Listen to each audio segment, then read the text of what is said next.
Yo, what's going on with y'all? Welcome to Pride and Prejudice and Zombies.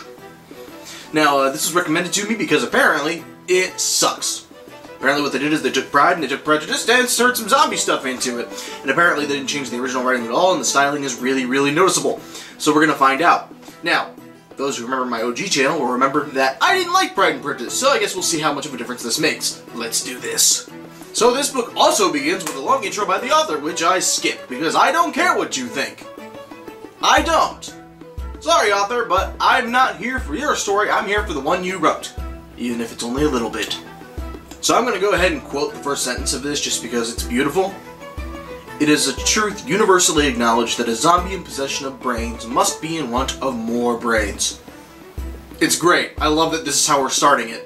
The best part of this is that the audiobook is read in a very proper English tone, and it just adds so much more to me. And I know, obviously, it's a whole play off of that, a woman must be in want of a good husband, whatever fucking original line it was. I don't really care, and I don't really remember it. But I get a kick out of it because, again, I didn't like Pride and Prejudice. And I think this may be the same thing, like, where critics don't like it, but I do, because that's the way it was with that movie Vampire Sucks, which was a ripoff of Twilight, that made fun of it.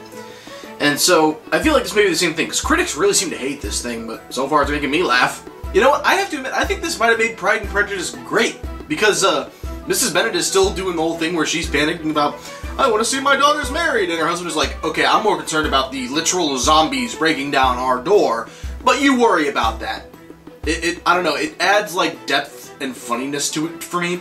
So granted, I realize this is only funny to me and people who dislike the original book, but as I dislike the original book, I think it's great! It's also worth mentioning that because this is basically a parody, it's really hitting the lowest pleasure center part of my brain. So while I'm enjoying it and it's making me smile, it's not going to be entering my all-star list anytime soon, and it's only going to be in my top 5 if something better doesn't come along and crowd it out. So I do have to say that this version might have accomplished the impossible by making me like Darcy a little bit. Now granted, I still think he's a dick. He's at the ball saying none of the girls are pretty, blah blah blah blah blah. And then a zombie attack happens, and I'm not saying that every event hosted by a rich dick is enhanced by a zombie attack, but this one definitely was.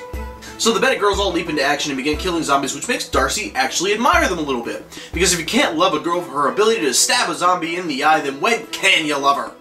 So it is worth mentioning that while I think this is an improvement to Pride and Prejudice, it also needs to cut out a lot more of the boring stuff, because there's still a lot of what a proper woman should be like, and blah blah blah blah blah blah blah.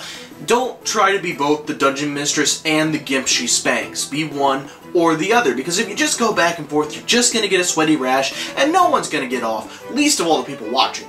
So Emily starts to watch Mr. Darcy train in the morning with his katana, and she admires the way he moves and can kill things, and he's shirtless. And if you can't love a man when he's shirtless and can kill something, then when can you love him? I'm pretty sure that was the entire premise for Dragon Ball Z. So while Darcy has started to take a little bit more of an interest in Elizabeth, there's this dude called Rickman, I think, who Elizabeth likes because he's hot. Which is really a shame, because up until now she was knocking out of the park as a sensible character who was above everyone else's bullshit, but when we hit the right shit, she sure dove in! So there's a long section of the book that's dedicated to the fact that Elizabeth might have to marry her fat cousin for reasons. It's a little weird. But it's also resolved without really impacting the story in any way. So I don't know why it's in it. Don't get me wrong, I get why the original had it, because love drama was all the original had, but we have zombies. And this isn't really a love drama book, it's more of a love comedy, a la Cold Bodies kind of thing. So I don't know why we're still padding the story. Also, it's also worth mentioning we're only about 2/5 of the way through the book at this point. So Darcy and Elizabeth get into a big argument, and Darcy proves that the bad stuff he did was done out of either mistake or misunderstanding or being misrepresented. Which doesn't solve the problem for me. Because I didn't dislike Darcy because he did things. I disliked Darcy because he was a dick. And he's still a dick. That hasn't changed. So now Elizabeth likes Darcy, although fuck knows why. Well, clearly you don't understand the nuances of a lady's heart. Get out of here, Victorian Chris. Nobody likes you. Well, on my honor. So there's a moment when Darcy's aunt, who has been established as a badass with a really annoying attitude, comes and challenges Elizabeth to stop her from marrying Darcy. And rather than say the truth, which is that Darcy has proposed and she's already rejected him, Elizabeth agrees to duel her to the death, and she ends up narrowly winning, although doesn't deliver the final blow. Now, I don't know what this confrontation was in the original Pride and Prejudice, but if it wasn't a badass ninja sword duel, it was not good enough.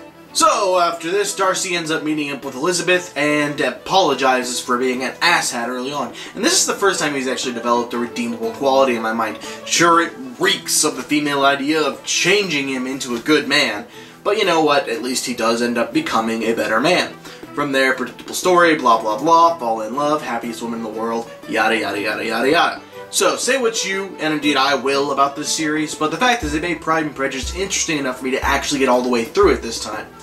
However, it's also worth mentioning that this is sort of like the Scary Movie franchise for me, wherein I laugh while I'm going through it, and I may even enjoy it, but when you ask me what my top 10 is, it will never make that list. Still, I enjoyed the story, and if you thought that Pride and Prejudice was a little bit too uppity and a little bit too boring for your taste, add some zombies and stir it until less boring. Anyway, let's go ahead and take a look at that bingo card. So we actually did hit bingo 4 times. Well done, Pride and Prejudice and zombies. Anyway, my personal score for this book is 7.5 out of 10, a solid passing grade, but really nothing to write home about. So, if you liked this, or if you want me to review something else, go ahead and leave a comment down below and let me know. Until next time, drink plenty of water, tell your parents that you love them, and stroke your mustache at night.